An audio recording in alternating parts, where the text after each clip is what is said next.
नमस्कार.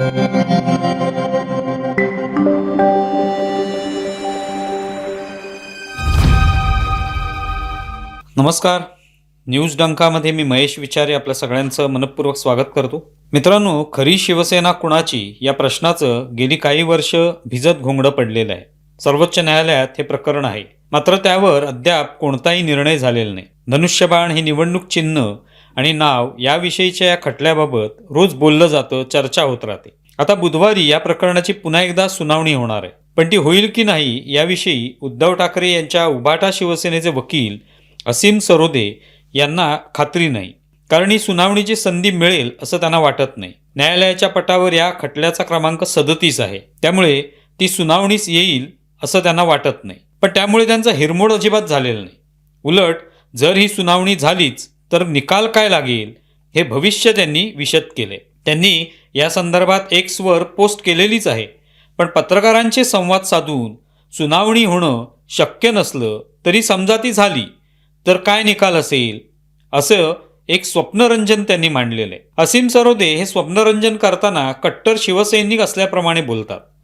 ते म्हणतात की जर सुनावणी झालीच तर त्याचा निकाल उद्धव ठाकरे यांच्या बाजूनेच असेल, कारण त्यासाठी आवश्यक ते सगळे पुरावे आम्ही दिलेले आहेत. न्यायालयासमोर मग कोणताही पर्यायच नसेल, तो निर्णय उद्धव ठाकरे यांच्या बाजूनेच द्यावा लागेल.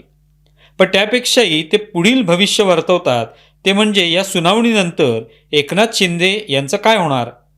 तर ते म्हणतात की हे सगळे लोकप्रतिनिधी अनाथ होतील, कारण न्यायालय उद्धव ठाकरेंच्या बाजूने निकाल देणार असल्यामुळे आता शिंदे यांना कोणताही पक्ष राहणार नाही. मग त्यांना भाजपात विलीन व्हावं लागेल. शिवाय धनुष्यबाण हे चिन्ह उद्धव यांना मिळेल किंवा मग ते गोठवण्यात येईल. पण सरोदे यांना वाटतं की आता जे नगरसेवक निवडून आले ते काही अपात्र होणार नाही, पण त्यांनाही भाजपात शेवटी जावंच लागेल. सरोदे यांना भाजपाची चिंता आहे. ते म्हणतात की भाजपात तरी किती लोकांना घेणार, आधीच त्यांच्याकडे अनेक लोक आलेले आहेत. शिवाय काही लोकांना घेण्याची त्यांची इच्छाही नसेल, त्यामुळे त्या नगरसेवक आमदारांना नवाच पक्ष काढावा लागेल. कदाचित हे सगळे पुन्हा उद्धव ठाकरेंकडेच जातील. सरोदे यांचं स्वप्नरंजन मोठं मनोरंजन करणार आहे. कदाचित सरोदे यांचं हे भविष्य ऐकल्यावर उद्धव ठाकरेंनी सुटकेचा निश्वास सोडला असेल आणि तेही तशाच एखाद्या स्वप्नात दंग झाले असतील. मुळात सुनावणी झाली नाही तरी ती झाल्यावर काय स्थिती असेल याची कल्पना करणं आणि ते चित्र डोळ्यासमोर उभं करणं हेही मोठं कौशल्य आहे. सुनावणी नाही तर नाही, पण निदान काय होऊ शकेल याचा अंदाज बांधत काही काळ मजेत निघून जातो. असीम सरोदे अद्याप कोणतीही केस जिंकलेले आहेत असं ऐकिवात नाही, त्यामुळे कदाचित ही सुनावणी होईल, आपल्या बाजून निकाल लागेल आणि सगळीकडे आनंदी आनंद होईल या विचारात ते असतील. या भविष्यकथनामुळे मीडियालाही अशा भन्नाट कल्पनांचं मोठं आकर्षण असतं. सरोदे यांनी या भविष्यकथनाची पोस्ट केल्यानंतर लागलीच मीडियालाही वाटू लागलं की यावर बातमी व्हायला हवी. एक माणूस स्वप्नात का असेना चिन्ह आणि नाव पुन्हा ठाकरेंना मिळेल असं म्हणत असेल तर त्याची एक चमचमीत बातमी होऊ शकेल. त्यानिमित्ताने ठाकरे ब्रँड कसा जिवंत आहे याचा एक दाखलाही देता येईल. त्यातून मग मीडियाचे प्रतिनिधी सरोदे यांच्याकडे येतात आणि ठाकरेंचं भविष्य जाणून घेतात. सर्वोच्च न्यायालयालाही ज्याचा निकाल माहिती नाही तो निकाल सरोदे यांच्या वाणीतून झरझर बाहेर येतो. मीडिया हा सध्या ठाकरे ब्रँड घडवण्यात महत्त्वाची भूमिका बजावत असल्यामुळे त्यांना ठाकरेंच्या उज्ज्वल भविष्याची एखादी कुणकुण लागली की ते त्यामागे धावतात. पण प्रश्न हा निर्माण होतो की हा खटला मुळात चालवण्याची आवश्यकता तरी काय आहे. गेले काही वर्ष हा खटला सुरू आहे. उद्धव ठाकरेंना काही करून धनुष्यबाण हे चिन्ह हवंय आणि नावही हवंय. या इतक्या वर्षात अनेक निवडणुका उद्धव ठाकरे यांनी लढवल्या आहेत, त्यात पोटनिवडणुकाही आहेत. जेव्हा हे चिन्ह उद्धव ठाकरेंकडून काढून ते एकनाथ शिंदेंकडे देण्यात आलं तेव्हापासून त्यांनी मशाल हे चिन्ह वापरलेलं आहे. त्या चिन्हावर अनेक निवडणुका लढवल्या आहेत. लोकसभा, विधानसभा, आताची महानगरपालिका या निवडणुकात उद्धव ठाकरे यांच्या उभाटा शिवसेना पक्षाला संमिश्र यशही मिळाले. लोकसभा निवडणुकीत राष्ट्रीय स्तरावर भाजपाला अपेक्षित यश मिळालं नाही. शिवाय महाराष्ट्रातही केवळ 18 खासदारच निवडून आणता आले. त्यावेळी उद्धव ठाकरे यांना बरं यश मिळालं होतं.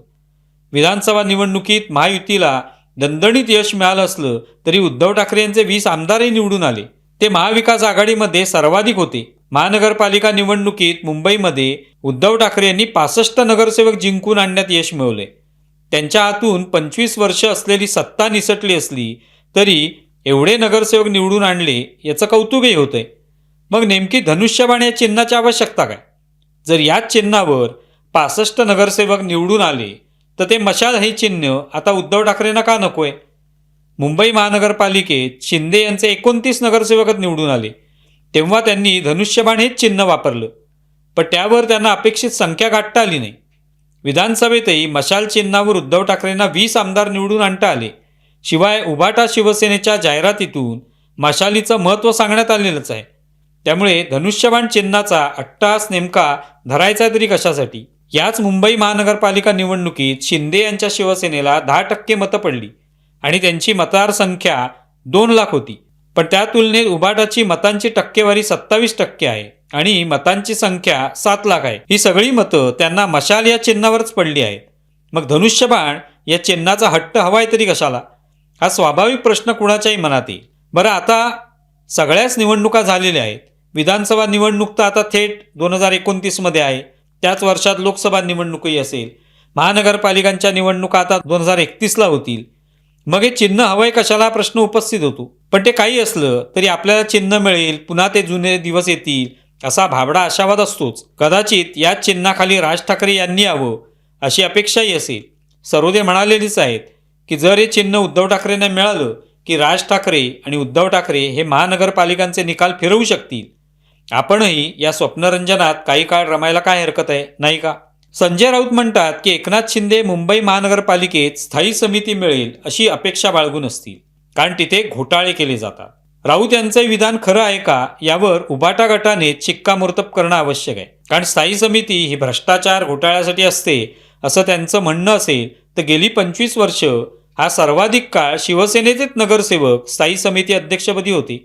त्यातील काही लोक आज उभाटासोबत आहेत तर काही शिंदेंसोबत. या पावशतकाच्या काळात शिवसेनेने सातत्याने महापौरपद आणि स्थायी समिती पद आपल्याकडे ठेवले. त्यामागील कारण हे संजय राऊत म्हणतात तेच आहे का?